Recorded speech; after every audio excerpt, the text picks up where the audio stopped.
Coming to Kickstarter this June, John Haynes at Death's Door, the man who rules the world, takes on the Greek god of death in this action-packed all-new John Haynes comic book. Get your copy of the standard and variant editions of John Haynes at Death's Door and lots of other great stretch goal rewards on Kickstarter this June. Best-selling author James Patterson recently made the statement that older white men experience another form of racism. Now, your James Patterson says that older white men have a harder time finding work in publishing and Hollywood. And your James Patterson has a lot of audacity to say this because he has gone on to be a New York Times best-selling author who has sold millions of copies of books and has had many of his books adapted into feature films by Hollywood and has an estimated net worth of over $800 million. Now, your James Patterson believes that there's racism in the publishing industry and Hollywood as related to older white males because the older white males can't seem to find work in your Hollywood or the publishing industry. Now, I have to call BS on that whole argument because the people who control the publishing industry and Hollywood, for the most part, are white. And these white people are the ones who basically have been controlling the industry since day one, and they have rarely ever gone out here and discriminated against a established white male, and usually they give white males who are out here chances to get their work published before anyone else. Now, the great irony here is that James Patterson made most of his money by creating a black character, Alex Cross. Now, your James Patterson says that he wanted to just create a character who happened to be black, and this is where we see how full of himself he is, because your James Patterson only got the opportunity to publish that story because the white supremacists in the media arm of white supremacy want to control the narrative as related to black people, so they would let him create Alex Cross because Alex Cross is somebody that fits their ideas of being black and tells the story about black people that makes your white racist feel comfortable. Now, I find it interesting he's talking about how he wanted to create a character who happened to be black, but he never acknowledges that there are a lot of black writers like myself who never get an opportunity to even come near the door due to the gatekeepers who control the publishing industry.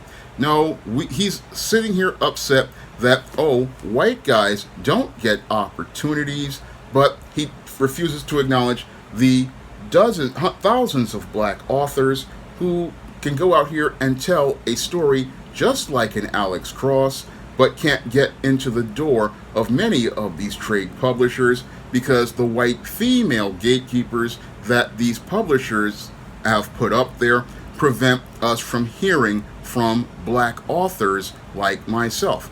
Now, he can go out here as a white male and tell a story about a black character, but a black author like myself can't tell a story about my black experience or talk about black culture from my perspective, from my region, which is New York City, or other black authors. They can't talk about their experiences like they live in the South or they live in the Midwest, or even in the Southwest, or even on the West Coast.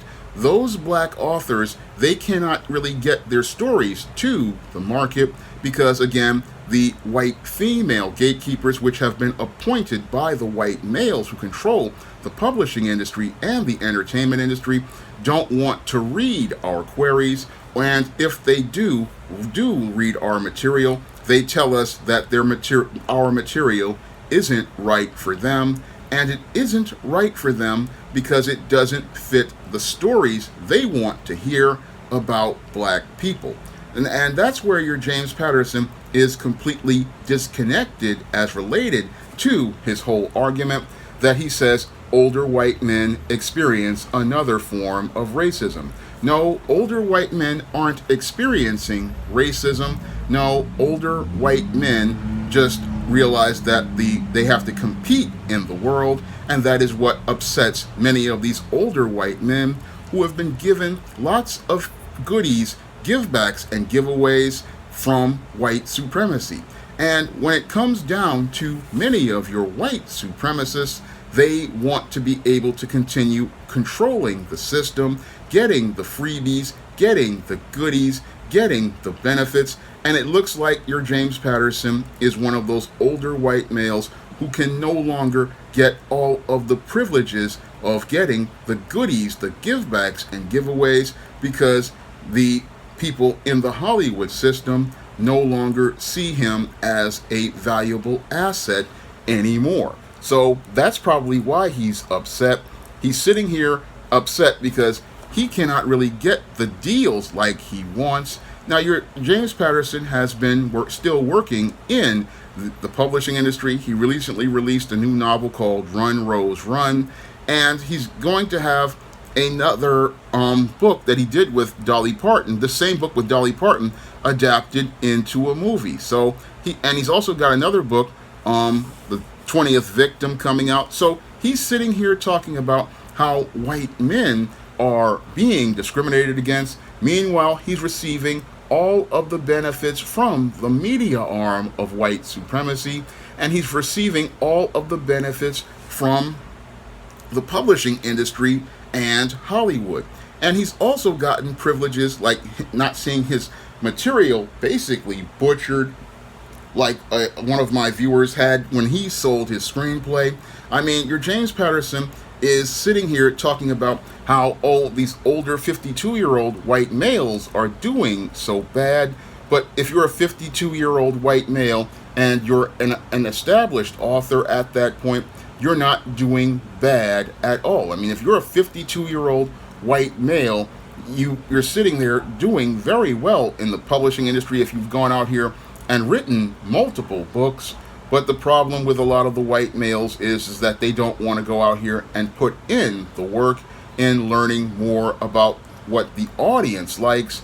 And when I listen to your James Patterson, he's just coming across as, again, being detached from reality, detached from the people around him, and detached from everybody. He's sitting here talking about, white males have it so bad, but many of those 52-year-old white males, they go out here, they've made their money, they're already established, and they go out here and they can go out here and get work that a black writer like myself could never get. Many black writers out here, they go out here and they have been submitting to the query process for years, and all they get are rejection letters. And that was one of the things that made me walk away from your mainstream trade publishing and your mainstream Hollywood, because all I saw was myself throwing good money after bad, sending these people queries, hoping that they would see a value in my material. And I realized that these people would never see a value in my material because they only want to see a black narrative from one perspective, and they want to see black people who make them feel comfortable. They don't want to see a larger picture of the black world. They don't want to see a larger picture of the black community. They don't want to see a larger picture of anything. No, they want the black stereotypes that make them feel comfortable, make them feel secure about their smooth world, and make them feel adequate about their feelings of insecurity and inadequacy. So he's sitting here talking about, white men are experiencing another form of racism, but the publishing industry has been participating in anti-black racism ever since its inception, and that anti-black racism has been done by, again, promoting these stereotypes, pushing narratives that tell black people that they can only be failures, and promoting stereotypes like the black brute, the black Jezebel, and the black minstrel in most of their work. And you have your paternalistic guys like your James Patterson who want to say, I just wanted to create a character who happened to be black. hey, how about you using your influence and clout to elevate a black author who is not looking to lick your boots like an Alice Walker or a Christian Cooper? How about you go out here and allow other blacks to come on to platforms and present talking points that are different than the mainstream narrative? But no, your James Patterson wants to tell us, oh, they're being racist against the white men, but the white men have been racist against black authors for many years, and they have been again promoting anti-black racism in much of the literature. And then you have your James Patterson sitting there trying to defend the Woody Allen memoir, which I consider to be absolutely mind-boggling. I mean, yes, he says the author is almost always on the side of free speech, and yes, authors are on the side of free speech, but I find it interesting he wants to talk about how the publisher walked out on Woody Allen's memoir. Has he heard about what happened when Judith Reagan came out here with O.J. Simpson's If I Did It? Because when O.J. Simpson came out here with If I Did It, the entire country basically blew a gasket and was looking to crucify people for publishing If I Did It by O.J. Simpson. Now, I find it interesting he wants to talk about free speech as related to Woody Allen, an alleged pedophile who allegedly got involved with his own adoptive daughter, Soon Yi, and allegedly possibly could have molested his own daughter, Dylan. But he's silent as related to the whole O.J. Simpson debacle, which took place a couple of years ago with If I Did It. I mean, if you're for free speech, why didn't you come out when O.J. Simpson's If I Did It was published and say that the publisher had a right to publish that book? I mean, I look at your James Patterson and I look at his selective outrage, and it just shows me how this guy has basically had the very best career, and in his older age wants to sit here and talk about, oh, older white men experiencing racism. No, older white men don't experience racism. No, what happens to older white men is that older white men just become more detached from reality, and because these older white men are detached from reality, they want to sit here and talk about how they're discriminated against, even though your James Patterson is sitting on close to $800 million, and he's out here had all of his books adapted into movies, is living very well. Tell me how you're experiencing another form of racism when you're living very well, and many 52-year-old white males are living better than this 48 going on 49-year-old black man who has been trying to break into the publishing industry since he was 27 and has realized that that was a waste of time and an exercise in futility. And that's what many black authors are doing right now that has not guys like James Patterson scared. They are scared that because if black people don't go out here and keep chasing their media platform will collapse in on itself, because the only way the people in the media arm of white supremacy make their money is if codependent black people continue to keep buying into their narratives. But many black people are no longer buying into their narratives. No, we are going out here on new black media. We are going out here creating our own media. We are going out here telling our stories, and we are going out here and sharing our stories with the world. And that's what's got it so hard for the older 52-year-old white male, because the older 52-year-old white male can't come to many of the young brothers and sisters out here telling us their idea of what we are. No, we're telling us what we are. We're defining what black is for ourselves. We are the ones controlling the narrative, and that's what's got racists like your James Patterson basically quaking in their boots, because they cannot program ideas into a generation of black people's minds to tell them that they are what a white person says is black. They can't get us to fit into the box that is acceptable to white people. They cannot put their spell on us and make us spellbound, and that is what has your James Patterson and many of the older white men sitting there scared. They're scared because they know that the platforms for media are changing, and they cannot go out here and tell us who we are. They cannot tell us what our stories are, and they cannot push these downtrodden narratives where we are presented as failures and losers and people who just cannot get life to work for us.